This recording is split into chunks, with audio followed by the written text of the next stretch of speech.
Good morning, good evening, good ears and listening, ladies and gentlemen. Welcome to another episode of the Media Podcast, your one-stop shop weekly information dump for movies, TV, music, and video games. Not necessarily in that order. My name's Mike. His name's Matt. Hi, my name's Matt. His name's Mike. Welcome. It is April the 2nd, 2022.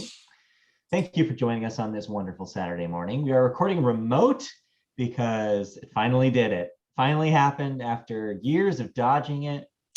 2 years to the day. Yeah. 2 years and a week. the COVID-19 has finally hit the Media Boat podcast. So Mike is in isolation, but we're still doing okay. He seems to be recovering. He's coming out of it.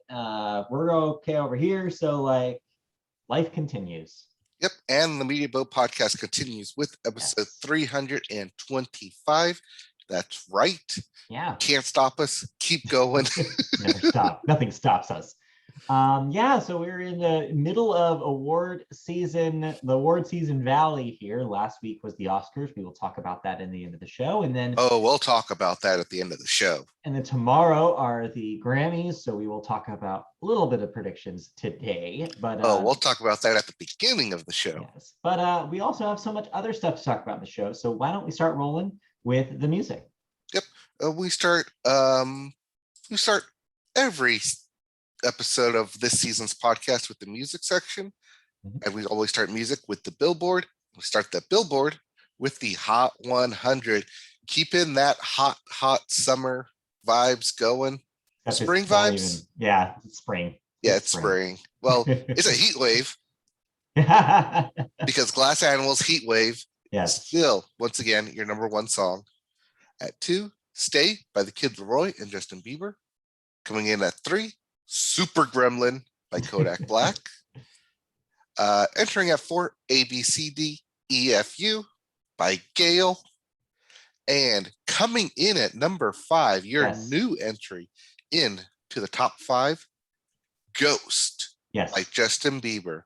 Yes, that means Bruno has been dethroned.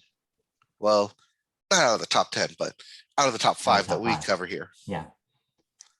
But yeah, no more Bruno. I don't think we'll see Bruno again. So everyone go back to talking about Bruno. The moratorium on Bruno has ended.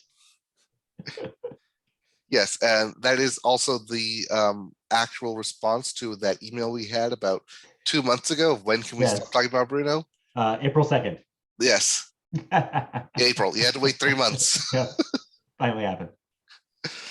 As for your album chart, your Billboard 200 at number 1, Stray Kids mini album, Ordinary by Stray Kids. Coming in at number 2, 7220 by Lil Durk. At 3 is the Encanto soundtrack by various artists. Yep. At 4, Dangerous, the double album, Morgan Wallen. And rounding out your top 5, Fighting Demons by Juice WRLD. Yes, Juice WRLD. Juice WRLD, another posthumous Juice WRLD record has charted. Yeah, that weird week. Not much happened except for that Bieber, the Juice WRLD album coming in, and I guess the Stray Kids EP, which is I don't even know what Stray Kids is. I don't know if you named a song that they did. I wouldn't be able to tell you. Big shrug coming from over here. I don't know what Stray Kids is. Stray Kids is a boy band. Stray Kids is a South Korean pop band. Oh, it's a K-pop thing. It's a K-pop thing. Okay, that makes a little bit more sense now. Anyways, that explains that. If you didn't like any of those albums, we have new releases. We do. Yep. So these are new releases that are coming out next week, including El Mirador by Calexico, Chloe and the Next 20th Century by Father John Misty. Yeah, remember that name? Yes. Also, with that title, you think it's by Chloe. Yeah, but no. Chloe X. Haley. Nope. Nope. Neither of them, turns out. Yes, by Father John Misty. Disco 4 Part 2 by Health. Yeah. Fear of the Dawn by Jack White. Yes, that Jack White.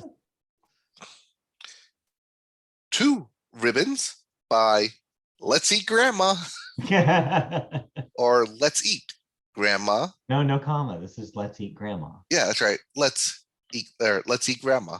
Yeah. Second Nature by Lucius. Bronco by Orville Peck. And lastly, Wet Leg by Wet Leg. So I've been looking forward to that Wet Leg record, so I will listen to that. But other than that, kind of weak for me. Like I'm like, some shrugs. Some shrugs. Well, nothing to shrug about is our first news story. Follow up to last week's shocking and unexpected death of Foo Fighters drummer Taylor Hawkins. The Foo Fighters have decided to, and rightfully so, canceled all forthcoming tour dates. A statement from the group reads, quote, "It is with great sadness that Foo Fighters confirm the cancellation of all upcoming tour dates in light of the staggering loss of our brother Taylor Hawkins. We're sorry for and share in the disappointment that we won't be seeing one another as planned. Instead, let's take this time to grieve, to heal, to pull our loved ones close, and to appreciate all the music and memories we've made together. With love, Foo Fighters." The band was also on tour in South America and about to perform at a festival in Colombia on Friday when Hawkins reportedly complained of chest pains and died soon afterwards. While no cause of death has been announced, local medical authorities reported that he had multiple drugs in his system and an enlarged heart. Yeah. Sad news still coming out of the Foo Fighters camp. Yeah, but it does answer 2 of the questions we had last week. 1 about the circumstances of his death, and 2 about what the Foo Fighters would do for their upcoming dates. So yeah, it's not super surprising that they're choosing to cancel here. It would probably send a huge rift through the band. Like I'm sure that they're still mourning and still trying to figure out what their future is as a band. So why tour on that energy? Just take a break. And so that's what they're doing. They're allowing time to recover from this and like really think about what it means to them and let the fans also recover from this instead of just immediately being like, all right, we got somebody to come in. Like, all right, next man up. It's not a team sport, even though it is. Yeah, a band's not a team sport. It's a brotherhood. No. Right, exactly. It's a family. I mean, when you read quotes about how close Dave Grohl was to Taylor, it's like really touching. They were like brothers, like, and so it's like losing a brother for him. And yeah, I can't imagine the thing he wants to do is wake up and play a Columbia festival. It's like the last thing he probably wants to do right now. He probably just wants to live his life normally for a little bit and let everybody recover and then move on later. So I don't want to like be presumptuous and put a timestamp on it, but 2 years. Yeah, I don't know. At least a full year. Yeah, at least a full year. Yeah, I don't know what they do, but like, it's never going to be the same. And no, I mean, like you have bands that like lose their frontman, like Linkin Park. Yeah, it's been 5 years. Right. Nothing. No new music's come out since then. I mean, no band music, obviously. Right. There's been some solo material, but yeah, like it's a hard thing to move on from, and it's really going to like they're really gonna have to do something different. And yeah, so I don't blame them for taking time off. Yep. Even big names like the Beatles, not the Beatles. Well, the Beatles, they broke up. They never returned. But I'm thinking of the Eagles, where yes, they eventually did retour, but with Glenn Fry's son after Glenn Fry passed. And it took some time. And that took a lot of time too. Yeah. So yeah, no surprises here. It's good that they're taking some time off because they need it. So good for them. But what's not good is when you decide to take time off for the sake of taking time off. I literally texted you when I saw this because I thought it was so funny, and this is kind of the aftermath of it. Don't worry, it has a happy ending. Does it? I don't know. So, as we know, the Final Four is currently taking place in college basketball. Well, if you're a big Final Four fan and you're also a big country star musician, you kind of have to make a choice of which one you're going to be at what time. Yes. So, country star Eric Church has taken to social media battering, is taking social media battering because he canceled a sold out concert in San Antonio in order to attend an NCAA tournament game. Well, he is looking to make it up to Texas fans who are unhappy about the spurned ticket sales. Yeah. So Church sent a message to ticket holders for the show that was to have taken place Saturday night at AT&T Center in San Antonio, telling them they would be invited to a makeup show in the nearby city of New Braunfels in 5 months. Quote, "Thank you, San Antonio, for letting me take my family to this game. It took a minute to figure out how and when I could properly express my thanks. I'll be coming to Whitewater Amphitheater in New Braunfels, Texas on Friday, September 2nd for a one-of-a-kind free show for those of you who bought tickets and were planning to attend our canceled San Antonio show." Not quite a free show if you already bought tickets to a previous show. Yeah, I just think he's not no additional price, but it's something. At least it's not just like too bad, get refunds. Like at least he is promising to be there, just not in San Antonio. And I imagine it's not super close of a drive to get to New Braunfels. So it's not the easiest replacement concert, but at least he's doing something to offer to the people who feel like they got ripped off. I mean, New Braunfels is like just outside of like downtown San Antonio. So it's not too bad. I mean, it's about also, like 30 minutes. It's about 30 miles. Yeah. Also, I imagine this is probably there's going to be a drop off between the number of tickets that were intended for the San Antonio show and who actually decide to transfer to the other show. So I imagine it's going to be smaller no matter what you do. Like he just knows that a percentage of people aren't going to bother. Put it this way, it's like saying, "Oh, sorry you missed my show at the Griffith Observatory. In 5 months you can see me play at the Irvine Amphitheater." 5 points. It's a downgrade in points, yeah. It's a downgrade in venue, and it's moving 5 months for everyone who may have like booked hotels, booked travel, booked babysitters, booked all that other stuff that you kind of plan for in advance for an Eric Church concert, and all of a sudden, boom, you gotta reschedule in 5 months because Eric Church wanted to see a basketball game. Yeah, it does seem like a little ridiculous. And the fact, I think it's very funny that he's not apologizing at all. No, here. He's not apologizing. He's actually thanking his fans and being like, thanks for letting us see them. Thank you for being so understanding that I need to go see this basketball game. It was so funny. Just not apologetic at all. But like, hey, that's what, as you said, to some people, basketball is very important. Apparently, I don't know if it's that important, but to Eric Church, ball is life. Ball is life. So yeah, that was your feel good ? Story of the week. I don't know. Sure made Eric Church feel good to say that. I bet it did. But of course, as you said at the top of the show, it is now time for us to do a little bit of Grammy talk. We're not going to go through every category like we did with the Oscars, because I don't know if you know about the Grammys, how many damn categories there are. There's too many. You mean spoken word? Have you not listened to that many spoken word categories or classical renditions? Turns out, like, I haven't looked at like packaging. I have not looked at classical producer of the year.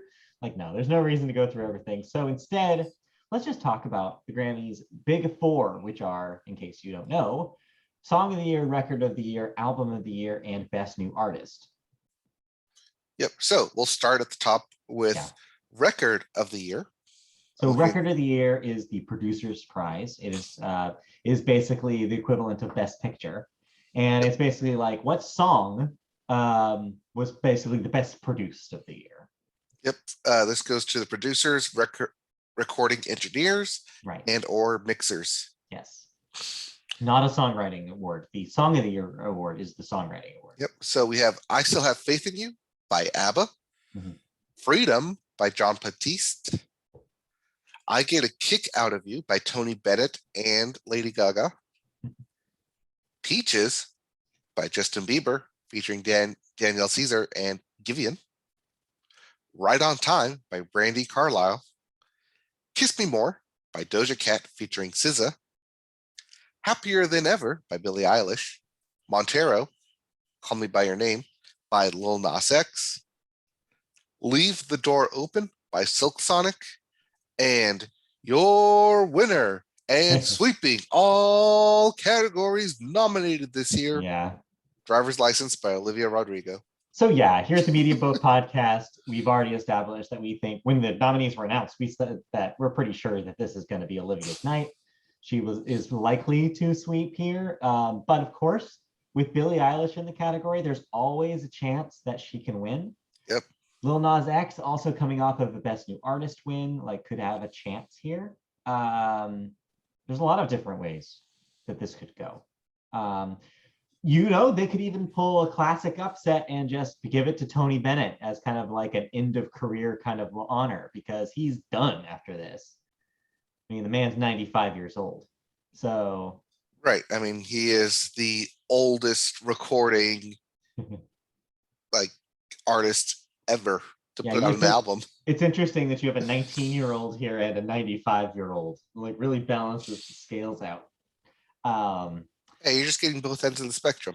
So yeah, I don't know if I have an official prediction. Like, I feel like Olivia Rodrigo is my gut pick, but again, though, like a capped off career Grammy for Tony Bennett would not be something that the Grammys have. Like, that wouldn't be out of the Grammys zone, you know? So, it's more of an Oscar thing to do. It is, but maybe. I don't know. This one's a weird category because there's so many entrants, but I think right. And like you said, having Billie Eilish in any category is dangerous. Yeah, they're gonna try maybe lean that way because the Recording Academy has done so the past couple of years. Yeah, but 2021 was Olivia's year. Driver's License was huge. I feel like it probably is Olivia's. Yep. All right, so we're leaning that way. I think I'm leaning toward Olivia. All right, then let's go to the second category, Album of the Year. Yeah. This one is for the artists, featured artists, songwriters of the new material, producers, engineers, and mixers. Everybody gets the Album of the Year award. This is the big, everyone come on stage, we all did it. It's the big event. Yep. We have We Are by John Batiste, Love for Sale by Tony Bennett and Lady Gaga, Justice by Triple Chuck's Deluxe by Justin Bieber, Planet Her Deluxe by Doja Cat, Happier Than Ever by Billie Eilish, Back of My Mind by Her, Montero by Lil Nas X, Sour by Olivia Rodrigo, Evermore by Taylor Swift, and lastly, Donda by Kanye West. So I feel like we can safely rule out Taylor and Kanye here. Kanye will not they cancel each other out. Well, yeah, but also because I think Kanye is not going to be there. I don't think Donda was critically well received. So I feel like you can probably cross that out. I think that Taylor can't repeat. There's no way that they pick Evermore after picking Folklore last year. I think that the general critical consensus is it's weaker anyways. Don't agree personally, but that's just me. I think Tony Bennett has a chance here for the same reason I said for Record of the Year. But I actually think this is between Olivia and Billie again, because I feel like there's a chance that if Olivia doesn't take all four of these, it's because she loses album to Billie. I could easily see that, because we said it when we talked about Happier Than Ever on this podcast. It feels like she was leaning into that more like accessible, wider audience sound, Hmm. very Grammy friendly. And the fact that she's already won this award before gives her an advantage. That being said, there's again so many entrants here that we could see a surprise. We could see her, Grammy favorite her, show Yep. up here. We could see John Batiste, Grammy John favorite. Batiste because he's nominated the most this year. This may be where he wins like a big award. Again, if Olivia's going to lose one of these, this is probably the one she loses. So it could Yeah, be your I option. think it is because it is like the full album and artist. Yeah. And I think you do see the Tony Bennett, Lady Gaga love for sale here. Yeah. So I wouldn't be surprised. That being said, still pulling for Olivia Rodrigo. Yeah, I mean, yeah, again, Yes. my gut still says Olivia here just because of how hot her career right now is, but it's Grammys. And if we've learned anything over the course of watching the Grammys is that they don't care what you think. They will give it to some old fogey and tell you that they deserve it. So, like, literally, who knows? But yeah, we're gonna see go with Arcade Fire. I mean, that's not really an example of what I just said. If anything, it's at them one of the few times that they actually acknowledged the best record that year. But Right. who knows? But they don't consistently do that, is the thing. Like, so who knows? But hopefully it's sour. Yep. Our next big category, Song of the Year, which goes to the songwriters. Right. So we have Bad Habits. I'm not going to go through all the songwriters, but just who sings it, Ed Sheeran. A Beautiful Noise, sung by Alicia Keys and Brandy Carlisle. Driver's License, sung by Olivia Rodrigo. Fight for You, sung by her. Happier Than Ever, sung by Billie Eilish. Kiss Me More, sung by Doja Cat featuring SZA. Leave the Door Open, sung by Silk Sonic. Montero, Call Me By Your Name, sung by Lil Nas X. Peaches, sung by Justin Bieber featuring Daniel Caesar and Giveon. And Right on Time, sung by Brandy Carlisle. Again, same conversation, right? Is like you have these tried and true Grammy winners here, including Silk Sonic, really Bruno Mars being the winner there. Brandy Carlisle, who's already won Grammys. You have a lot of strong entrants in this category. So Olivia has a lot to fight back in order to win this, but I think she has a chance. Yeah, I don't know. That seems to be the narrative this year is like Olivia is the fan favorite, kind of like going in with the momentum, but as we'll talk about with the Oscars later, momentum doesn't always guarantee you the big prize. And so now after having that experience on Sunday, now I've got this nagging thing in the back of my head. It's like, don't be too confident because you never know. So, but really though, if there's one thing that Driver's License does the best, it's in the songwriting. So this is the prize it should win. Record of the Year may be a little bit more iffy, but this is the one it deserves. So still my pick, but with who knows what's going to happen kind of energy. And lastly, Best New Artist go with nominees Arush Aftab, Jimmy Allen, Baby Keem, Phineas, Glass Animals, Japanese Breakfast, The Kid Laroi, Arlo Parks, Olivia Rodrigo, and Saweetie. This is easily Olivia because she has to win this. Like it's the category that she's guaranteed almost to win. It would be cool if Japanese Breakfast won, but it's not going to happen. Right.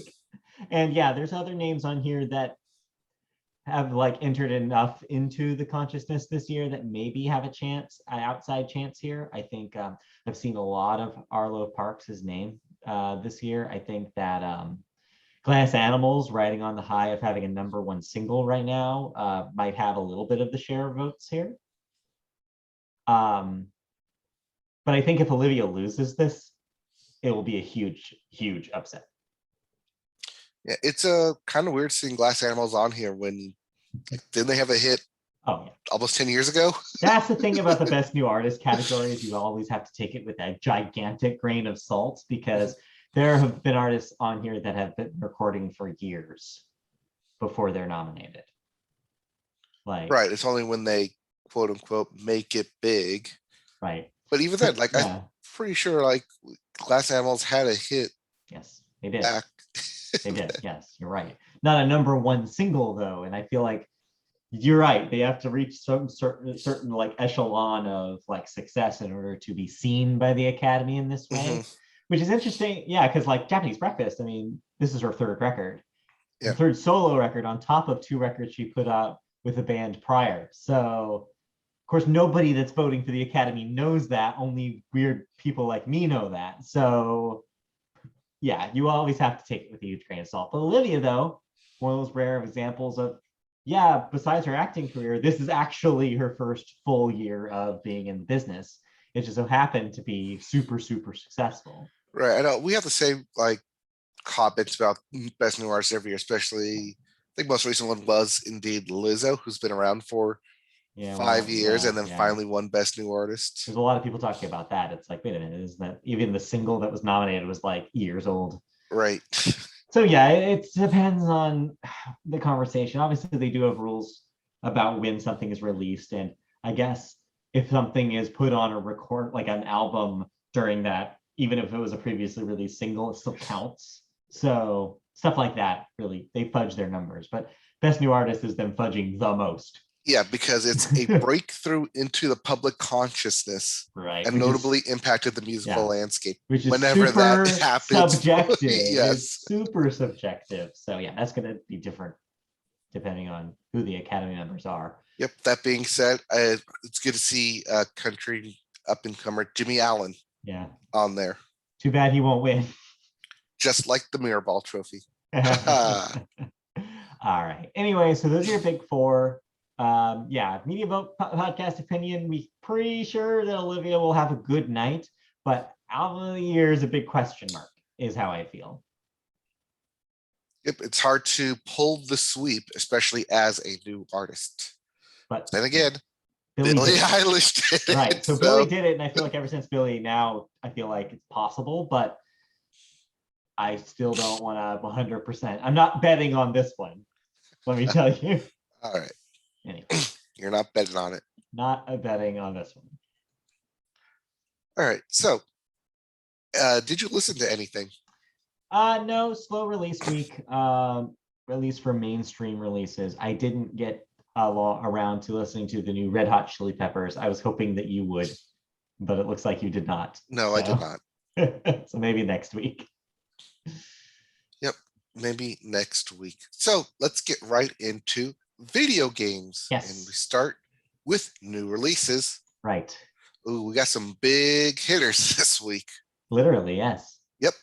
As Lego Star Wars, the Skywalker Saga for the PS4, PS5, everything. Yay. It's your big release. Finally. After years of being delayed, this thing is finally coming out. So if you've been waiting for a new Lego game, this is finally here. And it's just every Star Wars thing you can imagine packed into one game. So, note on this, if you've played the previous Lego Star Wars games, that's not what this is. This is not a compilation package. It's not. This is them rebuilding those games from the ground up, completely new. Rebuilding. Good pun. Yes. Yeah, no, I mean, it's cool. It's been kind of embroiled in a lot of confusion and controversy over its delay. I mean, this is, of course, the last, I believe, in the Warner published Lego games as we know them. Traveler's Tales has now made a deal to, TT Games. It's not 1999 anymore. Yep. TT Games has made, I guess, deals with now other companies. So now Lego games will show up with different publishers and be different kinds of games going forward. So this will be the last of an era, you could say. And that's why it's one of the reasons why it's taken so long for it to come out, because Warner was basically shedding a lot of their game assets.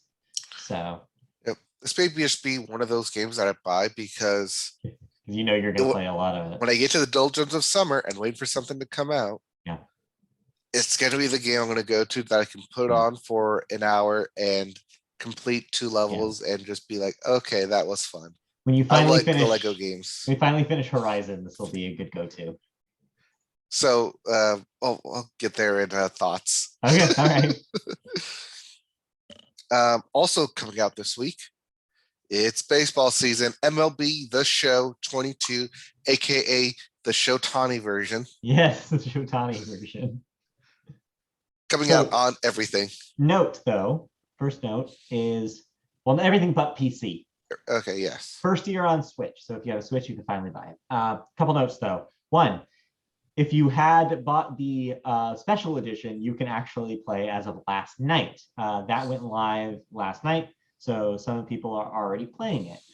The game itself, launch day is actually the 5th, so everyone will be able to play it. That's also, I believe, when it will unlock on Game Pass, as in just like last year. You can play it on Game Pass with your subscription, so on Xbox and Xbox Series X. So there you go. So I will be checking that out. We'll definitely talk about some show next week. I'm interested to see what the changes they've done with Road to the Show, because that's kind of my mode that I typically play. I'll bring my closing pitcher into the new game. Yes, you got closing and not starting. Closing. Dude, closing feels so good. Just feels so good. It moves the game so much faster. That too, but also you feel so good when you're like, yeah, I got the save. Yeah, that was me. That's right. You lean on me. I can do this. Yeah, because unlike a starting pitcher, you don't feel like the world is going to end at any point. Like at the closing, you're like, you know what? I can get a guy on base and still finish the game with no runs and feel good about myself. So, yeah. Yep. We also have Chrono Cross: the Radical Dreamers edition for PS4, Xbox One, Switch, and PC. Yep, this is that remastered edition of Chrono Cross. Long time coming. So there you go. And lastly, Godfall: Ultimate Edition for Xbox One and Xbox Series X. Formerly a PlayStation and PC exclusive, this is finally the Xbox release.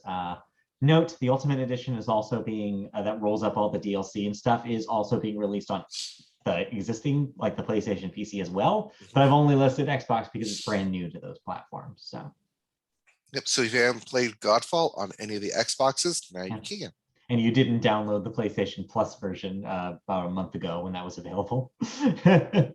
Oh, I did. I still haven't played it, but it's in my library. Yeah. Along with the other 120 plus games that are just in my library. Same. Did I ever tell you that I downloaded the Game Pass version of Guardians of the Galaxy and still have never started it? I even installed it thinking I was going to have a chance to play it, but you know what happened immediately after that?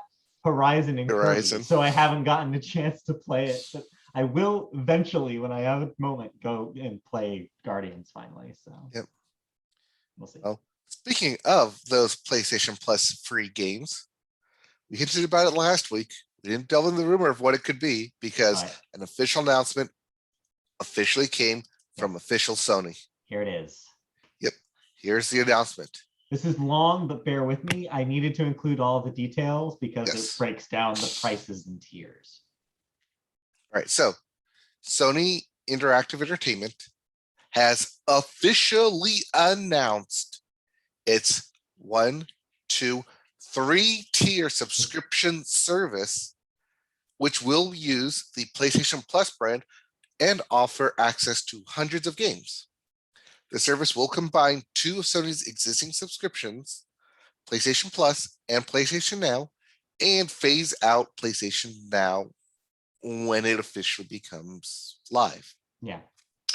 The new service will launch for PS4 and PS5 starting in June, structured across 3 payment tiers, either Essential tier, your Extra tier, and your Premium tier. So here's what you get. PS Plus Essentials offers the exact same benefits as the current PS Plus service with its monthly free games, discounts, and online multiplayer.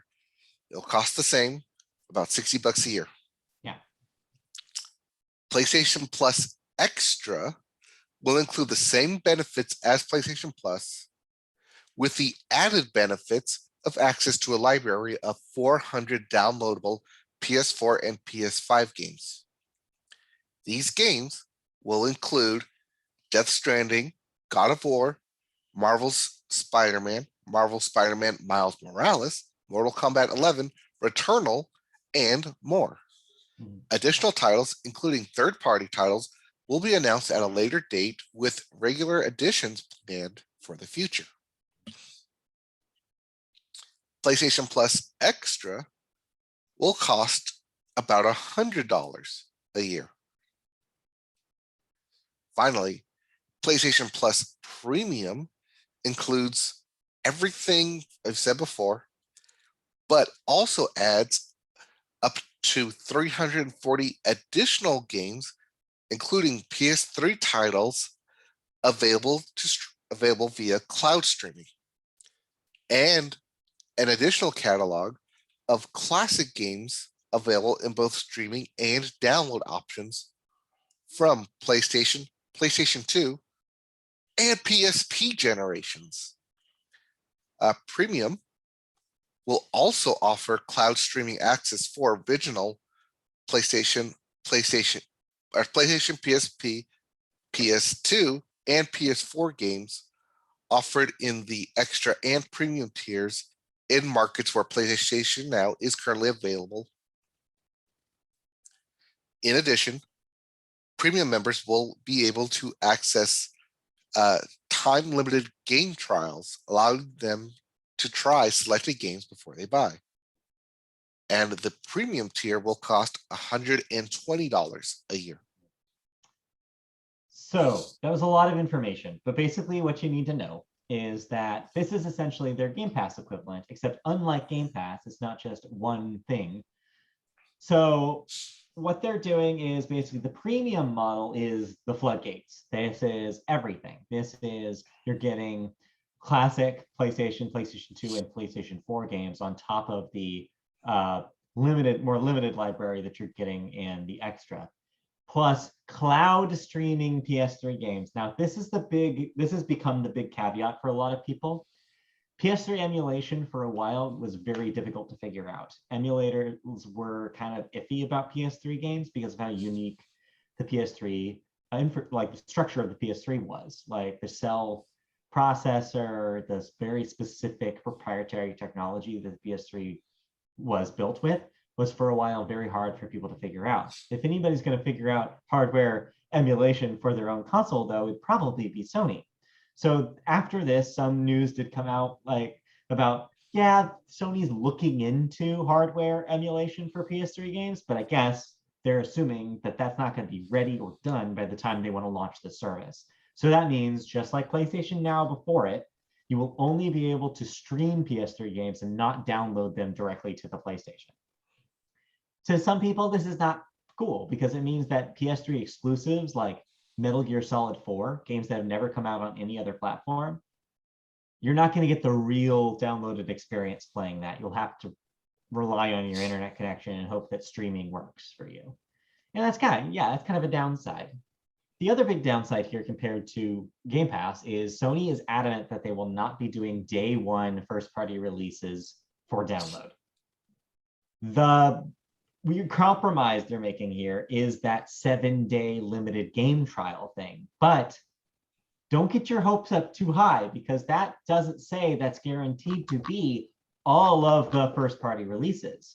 They might be selective there. For example, you might get maybe the new, I don't know what their release calendar looks like right now. But like, for what I'm saying is like they have a choice to where they do this. So don't assume they're going to do God of War Ragnarok day one, 7-day trial. You don't know they're going to do that. To me, if they said today, we guarantee that all first-party releases will get that 7-day trial for premium, I think that this is a no-brainer because to me, that makes it worth it because you can play a lot of game in 7 days. But it's a really high price without that being a guarantee. And so I'm feeling still very wait and see about this service but if you have nostalgia for the PlayStation library and you don't feel like $120 a month a year is that much, then this could be a valuable package to some people. I'm not that person, but Maybe you are. With the current way I play video games, no. No. Same thing with the added streaming from PlayStation Now. If there were day one releases, yes, I would get $100 easy, done, heartbeat, Yeah. good. But the way like I play video games now, I don't have time to constantly play new stuff or old stuff or even Yeah. go back to the catalog or well of games. Yeah. It's not for me at this time. 10 years ago was definitely for me when I had all the time Yeah. and none of the Yeah. responsibilities anymore. Exactly. But like this is still a step up from what PlayStation Plus essential Yeah, is. absolutely. I mean, you are paying for something here. It does give you a similar vibe to Game Pass. Another variable here that we're not quite sure about is exactly what third parties are going to play ball. If you're Mhm. going to see a lot of the same companies that have already put their games on Game Pass also put their games on this service, or perhaps publishers that haven't jumped on the Game Pass bandwagon yet that make a deal with Sony instead. That's also very possible. You don't see, for example, a lot of Activision games show up on Game Pass. You don't see like new Call of Duty day one. Maybe, I mean, you won't in the future. That's a bad example, but you know what I Right. mean. There's Like probably other the publishers. EA Origin library. Yeah, maybe EA makes a special deal with them. You could see like Ubisoft maybe stuff. 2K has an opportunity here. They don't deal with Microsoft in that same way. Mhm. Um, there's a lot of possibility here, but just as it stands right now, there's a lot of questions, and we don't know exactly how it's going to pan Right. out. And the lack of day one Yeah, releases is the big thing that Xbox is still holding the carrot over them, saying, yes, you still can't get up to you this still level. can't do that. They're just not willing to be a loss leader like that, like Microsoft is. Microsoft is Right. taking a big hit by offering these $60 games on their service without having to pay that $60 at pop. But Sony, they also doubled down on that $70 price this generation. They're definitely, they've made their bed, and they're not ready. Like Jim Ryan put a quote this week where it was basically like, we still think that goes against our philosophy, and they want to make sure that there's a value attached to the hard work that their studios do on these big AAA titles. I'm not saying he's wrong. Obviously, those teams do work very hard. I mean, you don't get games like Miles Morales or The Last of Us or Horizon by without those teams working incredibly hard on those assets and that art and the huge worlds they're creating and the massive stories that they're telling. That takes work, and I get why they want to be paid for it adequately, and they believe that those are $70 experiences. I get that. But Microsoft has changed the game. Microsoft has literally changed how the economics of game sales go with Game Pass. And it would be sad to see them lose this like hearts and minds fight because they are so stubborn about that price. So who knows? I don't know. But it's interesting to see them try. It's interesting to see, and we'll see how this does for them. If it's a huge success, maybe they do lean all the way into it by the end of the year. Like maybe 2023, we go into it and they're like, never mind, we opened up the gate. We are allowing these games to be there for one first day. Like maybe they do that, but as it stands right now, no guarantee. So we'll see what happens. Or at least like give the games at a discount. Like you're already Yeah. paying for the subscription, especially for those PS Studios Yeah. games. But Like here's an extra for an extra $20, you can buy this game instead of $70. But for me personally, that 7-day trial, I think, is going to be they make it or break it. Yep. Because if I can do a 7-day trial of the new Sony game, I might not even need GameFly anymore. Right? Like that's kind of the last of the pillars that has to fall for me to finally be like, I don't need this service, because then I can actually try God of War and see if I actually like it, which is not something I can do. I didn't play the first, or not the first one, the PS4 one either. So like, and I have it at any time thanks to the Essentials collection. I can play that. But again, just like you said, I'm playing new games now, like all the time. So Right. You got to wait for new games to stop coming out for you to go back to your library. Yeah. Speaking of which, just a little PSA about that Essentials collection. I saw today a headline for this. If you haven't downloaded and installed Persona 5 off of that Essentials collection, it will be removed from the service soon. So just a PSA, if you always wanted to play Persona 5 and you have that Essentials collection, get it now because they're going to remove it. Oh, I tried playing Persona 5. didn't jive with you? Didn't jive with me. Yeah. But I did like the funky music. What has been jiving with you this week? What have you been playing? Well, before we get there, we have some game bits. Oh, sorry, I forgot about the game bets. Yes, let's go through these real quick. Yep. First off, the other big news and shoe that dropped this week that we do, pick up your phone. We called it Breath of the Wild 2, delayed to 2023. So it looks like Nintendo's big Switch game for holiday season will be Scarlet and Violet, the Pokemon games. Yep. Well, it looks like it's been cleared from Zelda, so spring 2023. So I wouldn't be surprised if it's a year from now in March that we see this. Yep. In other bad news, Activision Blizzard will pay an $18 million loss or $1 million settlement for their sexual harassment lawsuits. Yes. Speaking of shoes dropping, this is finally some actual result from that lawsuit. And yeah, like it looks like they're gonna have to actually pay out on it. So happy day for the people affected by this because they're actually going to get some compensation. Mm-hmm. So good to see actual payment happening. And lastly, in case you didn't hear the news already, E3's digital event has been canceled as well. Yeah, the ESAR already said that the in-person event was canceled for 2022. Now they're just going the extra mile and being like, nobody was interested, nobody wanted to make deals with us, so we're just not doing it. Their official line is that they're going to refocus and put all their effort into the 2023 show, which they now say is going to be in-person and digital guaranteed.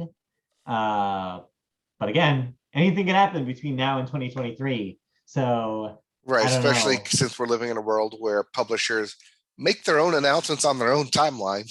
Yeah, so it looks like, yeah, we go further into the assumption that maybe E3 is dead for good. I see a lot of publications did run their E3 is dead stories this year, which I think is a little presumptuous, but I get where they're coming from, is what I'll say. In memoriam.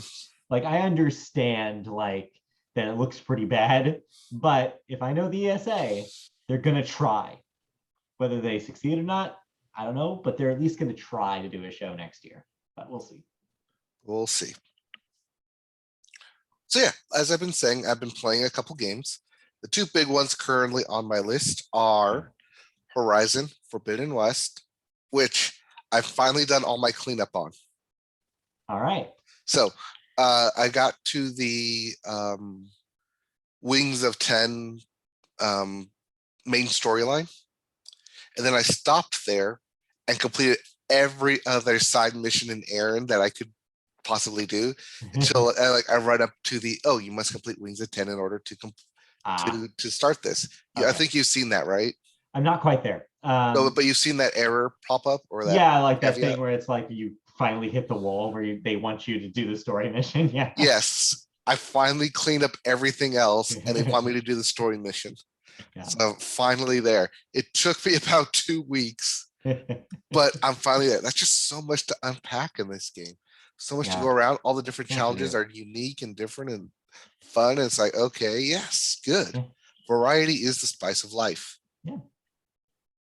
So I'm back on the main story missions now. Yeah, I'm still cooking on that one. I took a couple weeks break since Kirby came out on it, but once I wrap up Kirby, I'll jump back in. So yeah, I got those powers that I needed to get. So now it's just a matter of going back and cleaning up what I have not been able to do so far. Yep. So that's where I'm at. So I really haven't progressed much. All right. Have you gotten all the kernels already? I think I just got the third one. So okay. Yeah, I'm just about, like I said, I was just about to ready to do my cleanup now. Right. But Kirby has been dominating most of my time. Still chugging through Kirby in the Forgotten Land. I'm in, I think, World 5 out of 8. So I'm getting there. I've heard some things about the final boss and how that game wraps up, so I'm extremely excited to see what that is. So yeah, still having fun. Got my third evolution for the fire ability, so I'm gonna get dragon fire, and I'm very excited to see what that looks like. Spoilers, because I just unlocked the Yeah. volcano ability. All right, so you play Kirby now. How are you feeling about it? Yes, played Kirby. We've gone. I've been doing co-op Kirby Nice. with my doctor. We completed the first level. We're in the first worlds. Mhm. We're in the second world, the beach one, and she's like, "Oh, beach! I It's love fun. these ones. These are It's fun." cool. I really like the puzzles. Yeah. The puzzles are fun. I like the side puzzles as well. But I do love that it gives you hints of do this, try Yes. and figure this out. And I was like, oh, is it this? Is it this? Is it this? No, it's the obvious thing sometimes. But we're having a fun time doing it. I don't like that Waddle Dee doesn't have a copy ability. I understand why he doesn't have the copy Yeah. ability. Yeah. It'd make the game too easy if you both have copy abilities. I think it's very cute how they do it with the mouthful mode too, where you kind of just like He just rides them. Yes, I'm here too. I'm here. I'm riding. But it's a fun game. It's a It lot is of super fun. fun. It's we're playing on the super Yeah. easy mode too. Yeah, yeah. But I mean, we completed the first like world, no problem. And the prompt like, hey, you completed that really easy. Do you want to go for the harder one so you can get more stars? I'm like, no, thank you. I want the easy mode. Yeah, because you can always go back. The game's not that long and the levels are pretty short, so you can always go back in wild mode and get. And honestly, it's not that much of a benefit. You only get more coins for completing something in wild mode, and you get a Yeah. little stamp that says you did it. So really, there's not a whole lot of reason to do it. You can still unlock all the stuff you need to unlock to progress by doing Spring Freeze mode. So Right, and that's one thing that I noticed is that you can just replay levels and yeah, get all the yes. coins and build up your bank so you can buy stuff, which So what I did. what I've been more or less doing is I'll clear an entire world just by going through it for the first time, Mhm. and then before I go do something else in the next world, I will be like, I'll do a once again replay of each of those prior levels in the prior world just to see if I unlock a couple more Waddle Dees. And usually that's what I've been able to do. Not necessarily going for the 100%, but at least like working towards that goal. So that way I can then get the other hint for the last thing that I'm missing. So Yeah, my video game brain all is out immediately looking for the side paths and side quests yeah, yeah. to do. So while I'm scouring for that, Doctor's just enjoying the game and like playing normally. It's like, okay, let's do this. Let's do this. And I'm like, okay. I'm looking like, oh, wait, there's something over here. I think it's telling me you should go over here. Right. Yeah, Uh, no, there's so many secrets, so many fun little mhm. extra things you can encounter. I love the little collectible toys where you look in the mode and Kirby is like just looking at the figure. Yes. It's so cute. There's so much cuteness just in this game. It's just all very pleasant. It's just very happy. Currently, our favorite ability is the ice ability because he just Yes. skates everywhere. It does a little, yeah, like a And then the little pirouette axle. jumping It's so axle. cute. It's so cute. And then yeah, I really like the Ranger, the gun power. I like when you upgrade it, it's just like pat, pat, pat. Very satisfying. So a lot of cool stuff in Kirby. So still having fun with it. Man, it's gonna be, I don't know about any other games coming out this year, but man, it's gonna be really hard picking a favorite game this year, is all I have to say already, between I know. Horizon and Kirby. I think just between these two games, already reserved spots on my list, and What a then we strong year still for have, video games. and then we still have God of War later this year. Yeah, and who My knows? worry is that God of War comes out in December and we don't get enough time to play with it. Yeah, and Pokemon probably in November, and Yep. yeah, so it's gonna be a really, really rough year. Then we have the show coming out this week with Lego Yeah, Star Wars. Tiny yeah. Tina, we still haven't gotten to. So yeah, note about that one. So because GameFly sent me Kirby, I returned Kirby last week, apparently not in time for them to like process it. So it still hasn't shown as returned in my queue yet. So once that happens, they will ship me Tiny Tina, but that's still TBD. So I've heard some mixed things about Wonderlands. It seems Yeah, like the Borderlands faithful are really enjoying it, but the people who already were like 3 didn't do it for me are not convinced. It seems like, but one thing that has me interested is it seems like it's a more linear take on Borderlands. It's less open worldy.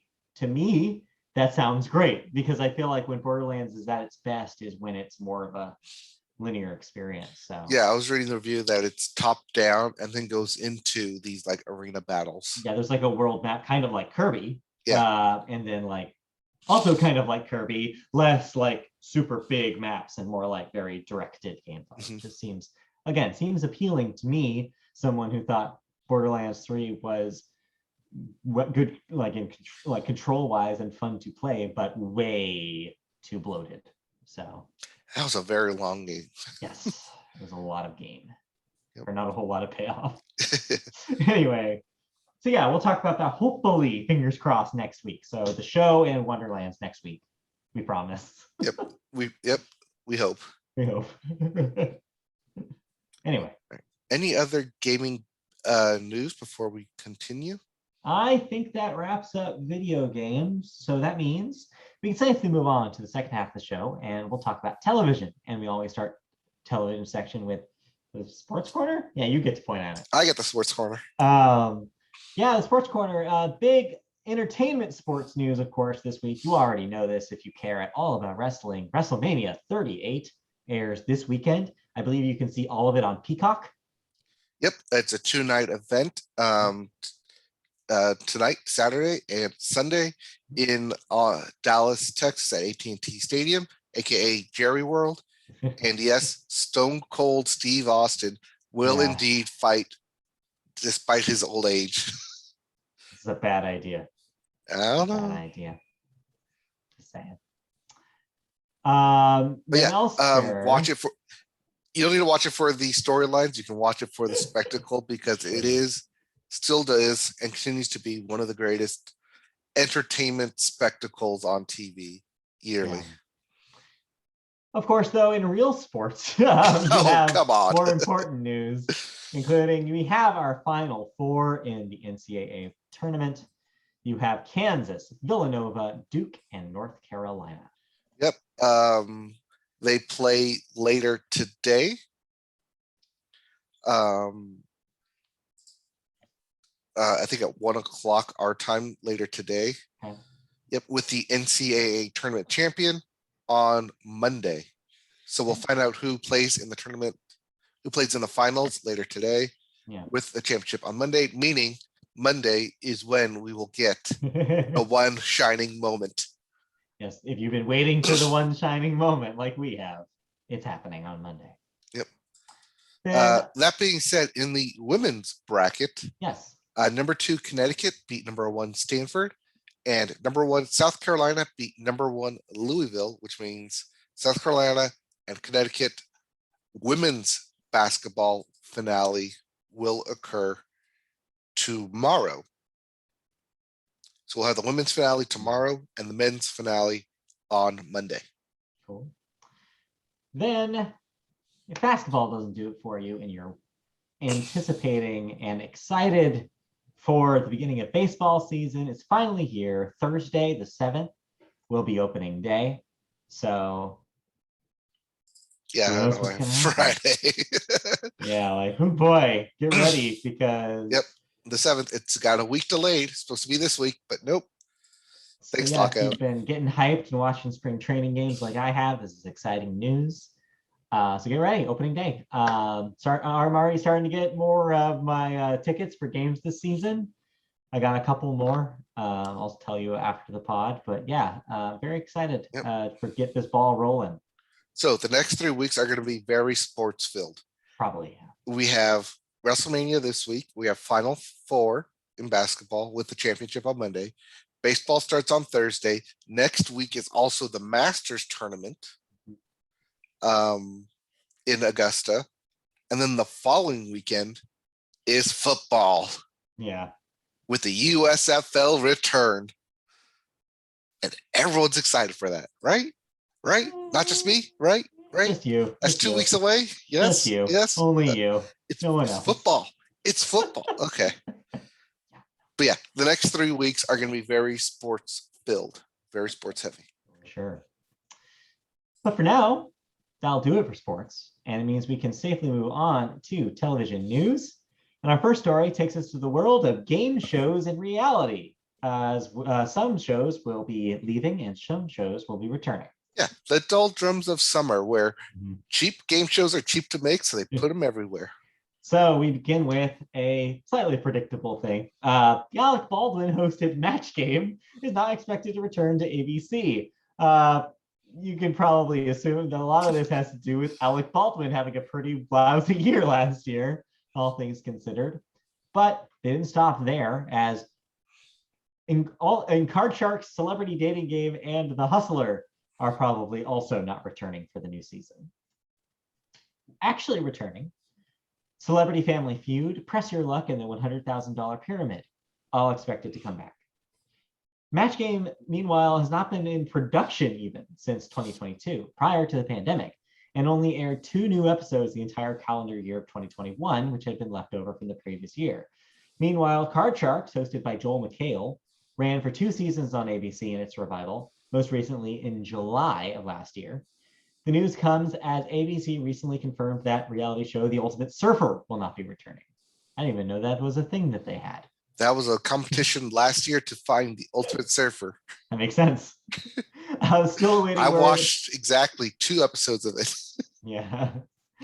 Still awaiting word of their fate and On the Bubble or Supermarket Sweep, as well as current shows Judge Steve Harvey and To Tell the Truth.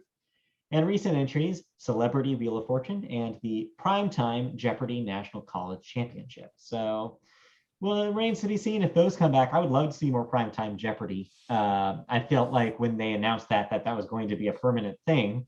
The fact that now it's not so sure is very confusing to me, but maybe the ratings weren't there. I don't know. I mean, this is kind of the grander spin-off from their typical college championship. Maybe. I don't know. So many things that they can do with the Jeopardy format. I would love to see them play around with it more. Like, dude, where's Kids Jeopardy? I want to see Kids Jeopardy. They do Kids Jeopardy, but it's like a 2-week event. It's been a while since I feel like they've done it. Same with like Teachers Jeopardy. They recently upped that to Professor Jeopardy. Right, yeah, Professor Jeopardy. There's so many things they can do with Jeopardy. I want to see another Celebrity Jeopardy. It's been a while. Yeah. So anyway. Let's move on to our second story here, which is less of a news story and more like a thought experiment, I guess you could say, from creators of their shows.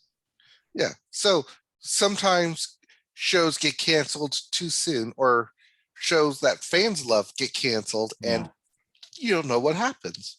Well, showrunners and executive producers eventually give interviews of what would have happened, because someone's always curious of what would have happened. Yeah, so we start in recent history, as a lot of Netflix viewers were upset about the cancellation of the Babysitters Club. Well, the creator says season 3 would have had the girls travel to New York and, quote, prepare for the many challenges and changes high school would have in store for them. That's per showrunner Rachel Schuchert. So we sadly will never be able to see this, but if you're curious at all what happens to these girls, let me introduce you to the books on which these shows were based. Here you go. So yeah, several of the books series had like big, like three book volume, like bomb essentially. Yeah. And that's where they would have taken it. Like they've taken like those 3 volumes and then like turned that into what would have been season 3 of like the girls go to New York and find love and like explore their changing friendship dynamics. You know, away from it actually being about babysitting. Right. Yeah. Meanwhile, if a fan favorite Castle, the creator says that after the 9th season, or starting with the 9th season, it wouldn't have ended on that happy family flash forward. Instead, would have had Nathan Fillion's character grieving the loss of Kate after the season-ending shooting left her dead, or so he would believe. Yes, because it would have been dun dun dun. Not really a faked out death scene. Yeah, but we can only guess, as there was never a season 9 of Castle. Yes. And then meanwhile, he went to become a rookie. Yes. often not remembered God friended me. If anybody cares.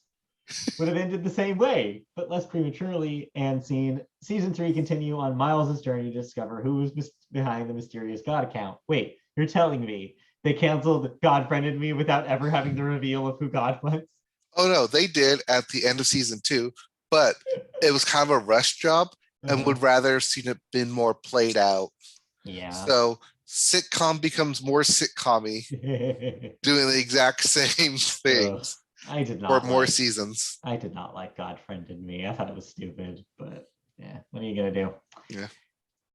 Speaking of what are you gonna do? Disney Plus keeps putting out Marvel shit, and you watched the new one. Yep. Tell me about it. Moon Knight out on Disney Plus now. The first episode is available for you to watch. And do you like mysteries and wrapped in boxes, wrapped in mysteries if you don't know what the hell's going on, but I don't somehow know. you should care? I don't know. I don't, but I know somebody who does. That's what this show is. Okay. All right. It so Moon Knight deals with the quote unquote old gods of Marvel mythology, specifically in this case Egyptian gods. Okay. And that's part and parcel where Moon Knight gets his powers from a sacred scarab and it attaches to him. But you also have this split personality going on. So think Fight Club, where except you're bouncing forward in time because your main character loses consciousness. So instead of seeing, it's actually a great way of hiding the fact that you can't do a fight scene. Instead of saying like what happens in the fight scene, you just skip all that and go immediately to the aftermath. Okay. Which is a great, like I said, it's a great way to say, I can't do fight scenes yet, but here's how I'm going to get around it by doing split personality and show you the aftermath. And you can assume what happened. But yeah, it's a mystery of a split personality. And it's I'm just going to spoil it. There's werewolves in this thing. Oh, okay. If that's kind of like where this is going to like jive. Moon Knight is going to be put up against with Blade and the Black Knight and kind of those supernatural elements. I think Ghost Rider may also be considered in part of like their sector of the Marvel universe. So if you like a lot of those supernatural stuff, Moon Knight is definitely the show for you. If you don't, and there's a lot of people who don't, it may not be exactly for you. Yeah. I think that Oscar Isaac is the lead character. You get a lot of acting out of him. I think you could also probably get the same kind of acting out of Rami Malek in this role, especially because I'm getting super Mr. Robot vibes from it. So it's only 6 episodes. It's short. It's like Hawkeye. Hawkeye was also 6 episodes. I don't know how this is exactly going to connect to the entire MCU. We'll see at the end. But I also don't expect to see any like big earth-shattering, cosmic-shattering stuff because this is not an earth-shattering, cosmic-shattering series, much in the same vein that Loki was or WandaVision was. Much smaller this time. Yeah. Like I said, treat this more akin to Falcon and the Winter Soldier, where it's going to be somewhat of a global adventure, but also more of Hawkeye, where it's going to be self-contained to this one character. Okay. Yeah, we may check this out. I know Christy had this on her list because she's a big Oscar Isaac fan. So we might watch this next week and I might say what I feel about it. But yeah, it seems definitely the first time since WandaVision where one of these has actually seemed interesting to me. So there you go. Yeah.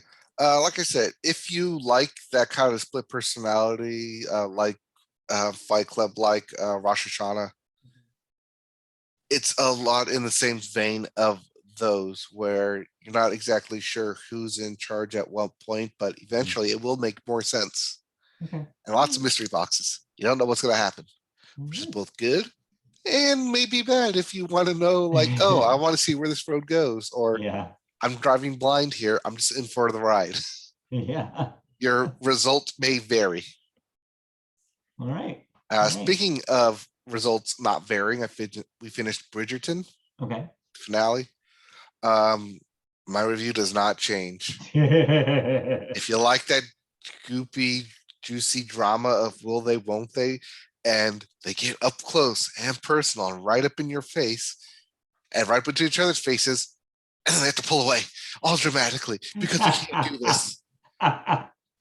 Yeah. It's like, oh, sexual tension.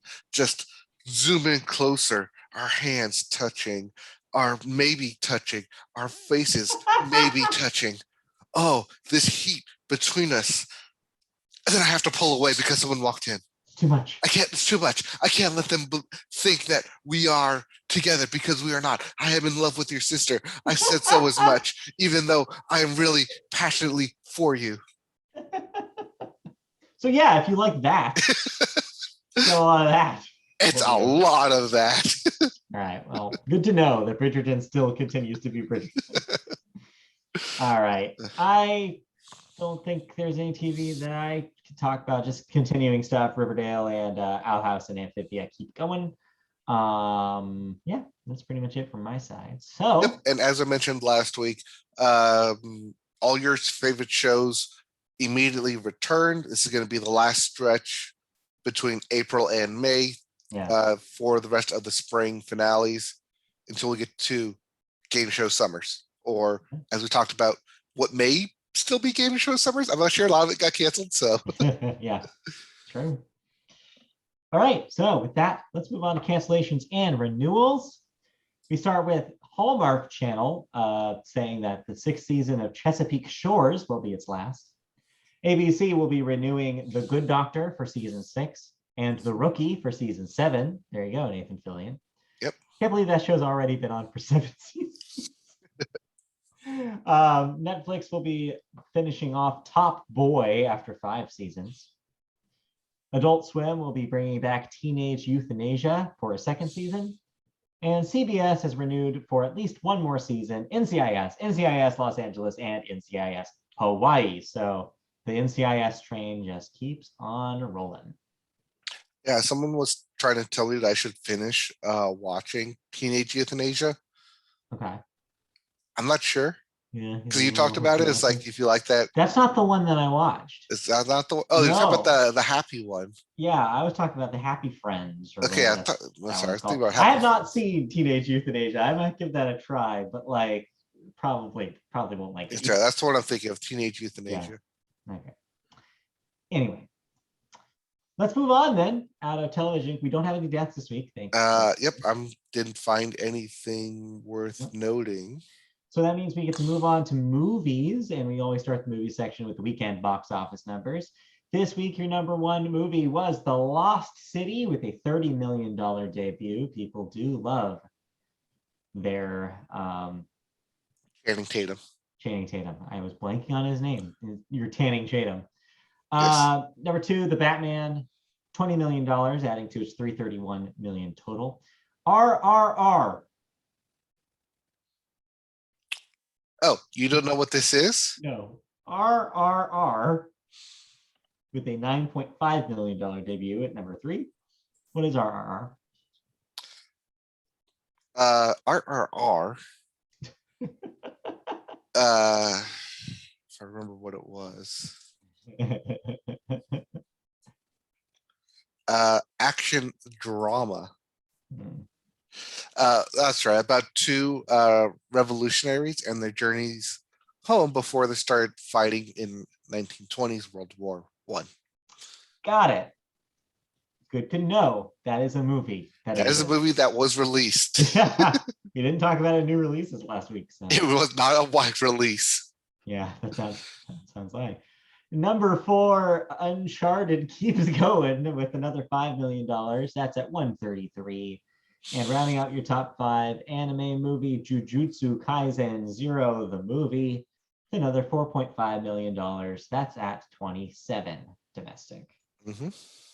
Upcoming this week, yesterday was Morbius. We will not be talking about Morbius this week because apparently it sucks. Unless And you believed then, all the reviews yesterday, which says the greatest thing yeah, ever. yeah. And April then Fools. next week's big release is Everything Everywhere All at Once, which I've heard nothing but good things about on Twitter in the festival Same. circuit right now. Same. This is the one I want to check out next week. Yeah, might be cool. Ambulance with the LA in ambulance capitalized. This is the Jake Gyllenhaal robs a bank and then hijacks an ambulance in LA. I'm sorry I said it that way because of the way it's stylized. That's the way it's stylized in the poster, where the LA is like in red and everything else is in blue. But So of I'm course, just capitalizing it. It's not the way it is on the poster, but it's just, hey, we're gonna make sure you know this is in LA, in yeah. ambulance. But of course, your big release next week, Sonic the Hedgehog 2. It is a disservice that that movie is not coming out on a Tuesday because you can't make the Sonic Tuesday joke. How dare they? But also Sonic Hedgehog 2 in theaters next week. So Yeah, there I you feel go. like a lot of these films should have come out in February and March, Yeah, but got pushed because they wanted those COVID to numbers. either one, quell down, or two, restrictions to be lifted, Yes. which is So why we'll you're going see. to get a bunch of like these kind of, I don't want to say tentpole, but high production Yeah. films in the month of April. Yeah. All right. So those are your new releases. I'm going to go into movie news. I'm going to flip these stories because I don't want to end on a downer. Yeah. So let's talk about Oh, but we're still going to end on a downer. we are, but a different kind of downer. Okay. Let's talk first before we go into the Oscar night stuff from Sunday. Let's talk about Bruce Willis. We have to talk about Bruno, everyone. The actor is no longer acting. He is officially retired after he was diagnosed with aphasia, a condition that causes loss of the ability to understand or express speech. Note, not all at once, it's gradual from what I understand, but he believes that if he continues his career, it'll be harder for him to live with it. So this is allowing him to just spend the rest of his life dealing with the disease, hopefully recovering from it in some way and spending more time with his family while he's doing this. In a statement from his family, Willis, age 67, was recently diagnosed and, quote, as a result and with much consideration, Bruce is stepping away from his career that meant so much to him, end quote. Last year, Bruce Willis made headlines for starring in 8 films in 1 year, already shot and has already shot at least 6 more films due out in 22 and 23. How has he done this, you ask? Because they're very, very small parts. What he's essentially been doing is he's been reading a few lines for like a brief appearance and then calling it a day. So it's not like he's on movie sets for, for days upon end, weeks upon end. He's just doing little bits to kind of, get his name still in people's minds. And it's been a lot of international films, not a lot of stuff shot here in the US. Yep. Yeah. It has been a running thing for the past 3 years, especially with the Razzies. Yes, making a For the whole past 2 years saying best category. or best worst Bruce Willis film. Yeah. Because he starred in so many films, at least over the past 5 years. So and now we kind of know why. This more or less confirms a lot of people's theories about that, which is that maybe he's not doing too hot and maybe this is the only thing he can do right now. He can't commit himself to a big role anymore. And sure enough, that's exactly the case. It does at least put to bed the unsubstantiated rumor that he had a gambling problem. Yeah. And tried to pay off those debts. But at the same time, this just feels so much worse. Yeah, it's sad, but I'm also happy that he's like stepping back and actually going to like just rest for a little bit, because it seems like that's what he needs above all. It's just going to be sad to see him, this condition, get worse if it does. It's going to be very, very sad to watch. And so the fact he doesn't have to do that in the public eye, I think, is the best choice for him. I mean, we've seen, the one that pops in my head is Michael J. Fox. Yeah. Dealing with Parkinson's. Yeah. I mean, it's hard to watch anybody that you've followed for so many years have something so debilitating. So, like, yeah, it's just, you don't want to, it's just not. If he can spend that time with his family instead, that's better time spent, in my opinion. So But man, what a career though. Like just to think about Bruce Willis's career over the last 3 decades is just amazing. Beyond that, 4 decades at this point. Just on television, and then with, of course, the Die Hard movies, and then just becoming a staple of action, like for so many years. Like, yeah, no, what a career is what I'll say. What a career, Bruce Willis. Congratulations, and he's deserved a good retirement. So, yeah, I mean, we've recently saw Liza Minnelli at the Oscars. yeah, not looking too hot, and so Mhm. it's think about like just as you get older, it becomes harder and harder to do this kind of work, and so good on him for taking a step back when he needs to. Speaking of taking a step back when we need to, we get to step back a few days and talk about Sunday night, and boy, is there a lot to talk about. It was Oscar night. We made our predictions last week. Our predictions were, I don't know, 70% there. Like we took some swings. We took some swings. And so combined, did you do the math of where we're at combined? Well, combined, we won, obviously. I mean, yeah, but I'm saying that let's do the media vote breakdown. So I think on 2 we completely whiffed on. So personally, I did slightly better than you did. Your swings, even though you came out really looking really confident at the beginning, by the end of the night, your swings did not pan out in the way that some of mine did. But combined, we did pretty well. Yep. Combined, we did pretty well. I think we pretty much nailed the acting category was one I didn't get for best actress. Yeah, your swing did not pay off. My swing did not pay off there. My swing paid off for adapted screenplay for Coda. Yep. For Belfast, both of which you whiffed on. Yeah, didn't get the writing categories this year. Yep. But my big swing of Mitchell's versus the Machines for best animated feature didn't win. It was Encanto, Disney, even because people see Disney and then they voted. Pretty much. Yep. So that was our own personal story. But as for the actual show, one of the big headlines was that The Power of the Dog was largely snubbed, only winning 1 Oscar for Jane Campion for directing, which again makes her the second woman to win that award in the Oscar history.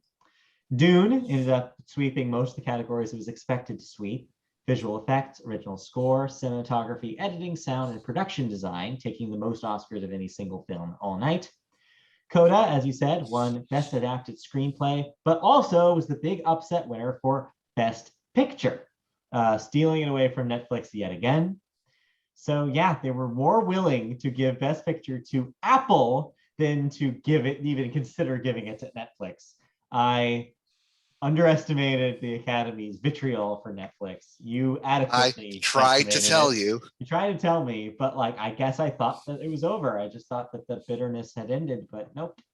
Another year, and Netflix goes home largely empty-handed. We also had acting awards go to the predicted winners. Jessica Chastain, Will Smith, Ariana DeBose, and Troy Kotsur were all your big winners. As you mentioned, Encanto for the animated feature film, Summer of Soul for documentary film, Belfast for that original screenplay award, and Drive My Car was your foreign film, or your international film, sorry. But all of that dwarfed in comparison to one moment that happened from a joke from Chris Rock on stage. Not so shining moment. Yeah, exactly. I don't even really need to go into it. If you paid any attention to the world last week, on Sunday, from Sunday to now, you definitely heard about it. Yeah, Chris Rock got slapped by Will Smith. He went on stage after Chris Rock made a joke, an off-color joke about his wife, Jada Pinkett Smith. Went up there, slapped the shit out of him, sat back down, yelled at him, all of which was censored for the broadcast, but is easily accessible from foreign international broadcasts. International broadcasts that you can look up anytime. The aftermath has been, I should say, before I move on to the aftermath of the show, later, Will Smith would, of course, win Best Actor, then used his speech to kind of address the situation, tears falling down his face the entire time, talking about he feels like he is indebted to protecting his family. Sort of dovetails with the plot of King Richard, the movie that he won for, or at least tried to make them related.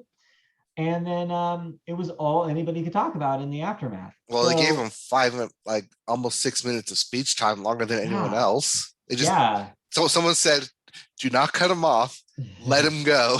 They just let him go. And the complicated aftermath of this is a couple of notes here you have here. First of all, there First of was all, some Chris Rock is not going to press charges, right. even though He could like if he he wanted could to. have. Yeah. So no, depending on who you ask, they either squashed the beef after the show or didn't. Also, depending on who you ask, the Academy asked him to leave and he refused, or the Academy didn't do shit.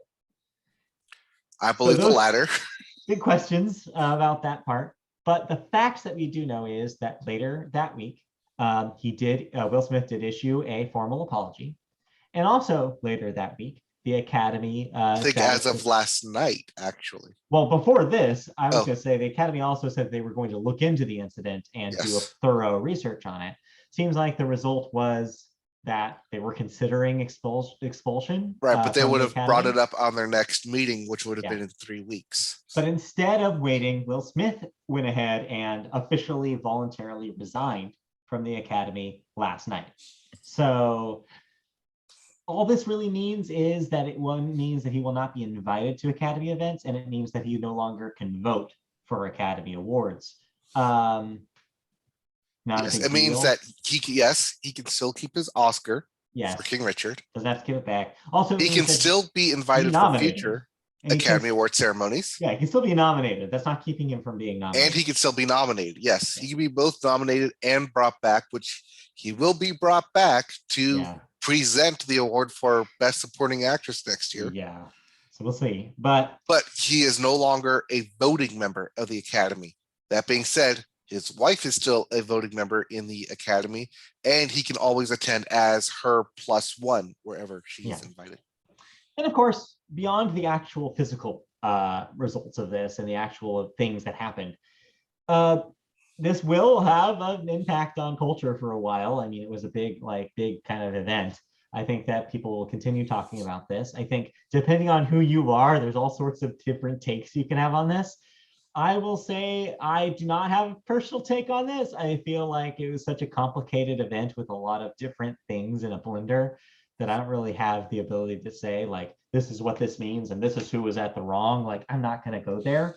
But yeah, I'm sure that, like, if you want to find a take, it's out there. There's so many varying things. I mean, obviously, what we like, the facts are, like, should Chris Rock have made a really lame joke that basically called out Jada Pinkett Smith's health issues? Probably not. But also, should Will Smith have gotten on the stage and slapped him because of it? Probably not. Should the Academy have just let it happen and let him do his speech? Also, probably not. Again, all of it actually did happen. Yeah. We can't go back and change time. Or if someone did, this is the result that we are now living with. Like, it could have been worse if someone said, "Oh, well, we go back in time, and so tell me just slap him and be fine." And yes, did Will Smith's speech bring up a lot of good conversation points about, like, what does it mean to protect your family in a larger sense? Like, where are those lines? What are the lines, especially for the Black community? What does this mean for, like, protection of Black women or commentary about Black women's bodies? What does this mean about, like, power in relation to rich people at, like, events like the Oscars? There's so many things in this one moment that can all be talked about, but I don't know. So all I'd say is those were the facts, and that's what happened, and that's what we're here to report on. I don't really have much to say otherwise. There's a lot of different ways you could read it. So the Academy of Motion Picture Arts and Science have accepted Will Smith's resignation. Yeah. They SAG-AFTRA, the acting guild, still could slap Will Smith with disciplinary action. Yeah, it's possible. Yes. Also, people on Twitter are just generally stupid because they kept tagging Will Smith, the Dodger baseball player, Oh in their no. tweets It's instead of Will also, Smith, the actor. yeah, it's also going to be a bad week for the other Will Smith on Twitter, a tech writer who used to work for the company that used to own Giant Bomb Mm-hmm. and Comic Vine. And so I bet that Will Smith, I believe, was at tested.com for a while. That Will Smith is also probably having a really bad time on Twitter lately. Yes. Anyway, so shout out to those other Will Smiths that are having a time lately. Anyways, that's all we're going to talk about for that for now. I'm sure if more stuff happens in the wake of it, we'll follow up on the story. But for now, that's what you need to know. Overall, though, okay, Oscar night. I wish it wasn't overshadowed by that event because I feel like conversations would be very different. I feel like more people would be talking about Coda's big win. I Well, feel like would we talking about Troy Kotzer's speech Troy Kotsur or Ariana or DeBose's Ariana speech DeBose's speech? or Questlove's speech that happened almost immediately after. Yes. And so there's so many other big things, really cool things that happened at Oscar night that are now never going to be talked about again. And that kind of is unfortunate. So yeah, that was Sunday. Mm-hmm. Oh, lest we forget, it opened with Beyonce. Yes, on also. What we say it was tennis ball yellow. Yeah, tennis ball yellow. Also, a couple of notes about the last couple of notes that I'll say is weird in memoriam, in which they had people talk about specific people, which kind of I felt was in kind of weird taste. Also, they would not stop like the gospel vibes of the whole thing, which really threw off the vibe of the whole in memoriam. Right, like celebratory, Mount on High. Yeah, it was weird. So yeah, those I just want to mention that. Oh, sorry, not Mount High, Spirit in the Sky. Yeah, just weird tone for the in memoriam segment. So yeah, that was the Oscars. Yeah. So congratulations to Coda for winning Best Picture, yes, and to Dune for winning the most Oscars that night. Yeah. And with that, we can safely wrap this up. Oh, but I did like what they did was eventually, even though they gave the awards out earlier in the night, they still gave the nominees and the awards during. Yes. They ended up doing the thing that they didn't say that they said they weren't going to do. They did end up telecasting the awards that were originally cut from the ceremony. So good for them. Yep. So yeah, that's it for that. We're gonna wrap up here, I guess, because that'll do it for movies. And I'm gonna go watch the 1998 Academy Awards on YouTube. Yep. Oh, I'm going to go prepare for the Final Four. Yeah. And WrestleMania. So in the meantime, thank you for joining us for the Media Boat Podcast. That was our show today. We'll be back next week. Like I said, we will talk about the Grammy Awards. We will talk about the MLB The Show 22. We will talk about opening day for baseball. We will talk about the Final Four and the finals, the NBA finals, or the NCAA finals, my bad. We will for both men's and women's. We will maybe talk about Tiny Tina's Wonderlands. We will maybe talk about some more television stuff, all sorts of things next week. So stay tuned. That'll be next Saturday. In the meantime, if you want to catch our live streams and or archived videos, you can go to YouTube, search Media Boat Podcast and find us there. You can also find us in audio form on podcast services such as Apple Podcasts, Amazon, Google Play, iHeartRadio, Spotify, wherever you listen to podcasts, we are there. Just search Media Boat Podcast. We're also on social media platforms like Twitter. Our handle is @MediaBoatCast. Facebook, search Media Boat Podcast to find our page. And last but not least, if you want to ask us any questions, give us any feedback, you can do so by emailing us mediaboatpodcast@gmail.com, and we will read your emails on the air. So thanks for joining us this week. We'll be back next week. In the meantime, enjoy WrestleMania, enjoy the basketball this week, enjoy baseball this week, go see some movies, but not Morbius, and have a good week. Yep, we'll be back next week with all of that and more. And more. All right, bye. Bye.